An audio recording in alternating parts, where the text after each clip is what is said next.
there's evidence that this technology that the Germans had was obtained by the Third Reich through satanic interaction with the occult and fallen entities.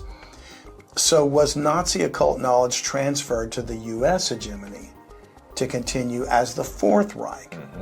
Now, like I said, right now we see happy days are here again, and people are happy about the way the US is going right now, or at least wants to.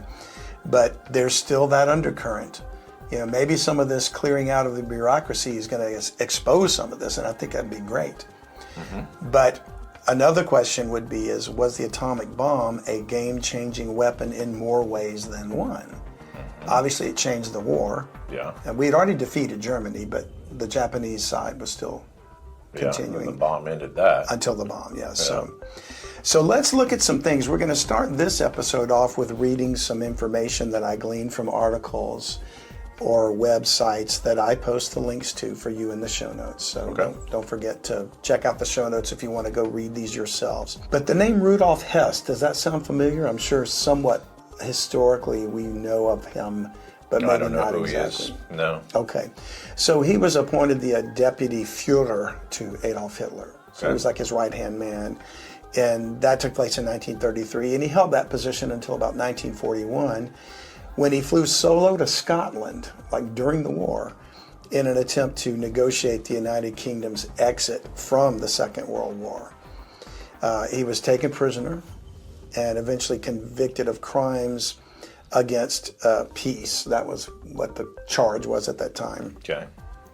But Hess was known to associate with occult society groups and teachings, and I think he even tried to expose that Hitler was doing the same. So the first indication that we got that they were being involved with occult type things for technology was from Rudolf Hess. Because think of it, if in fact it was association with the occult, that's not news that you want to get out, And even to this day, I think we as the United States have some faction of the deep state or somebody that is involved in communication with these entities. So I think, I think it's interesting if he was Hitler's right-hand man, they were heavily involved with the occult, and that's where they're getting a lot of this technology. If things are falling apart, he decides to jump on a plane and flee. It's kind of like the old adage, right? If you can't beat them, join them. Maybe he was going over there to say, look, let me tell you something. I don't know. Maybe he was sharing more occult knowledge. I'm not exactly sure. Not exactly sure. A lot of speculation can be done around all that.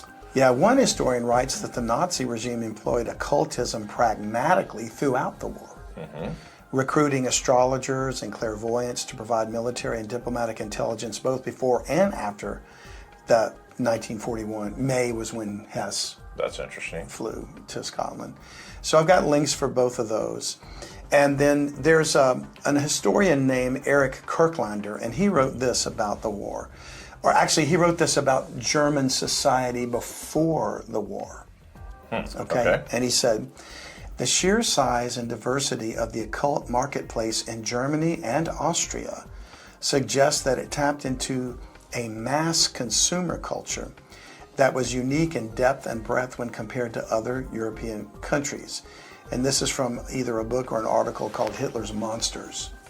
So what does that mean? He's saying that the occult practices had somewhat become mainstream in Germany and Austria prior to the war. He was saying it sounds like another country that I'm thinking about right now, where it just becomes commonplace to do whatever, right? Yes, and I think that goes back to where we've discussed having covenant relationships, calling upon these entities, because there's rules of engagement, just as we had in a two-part series.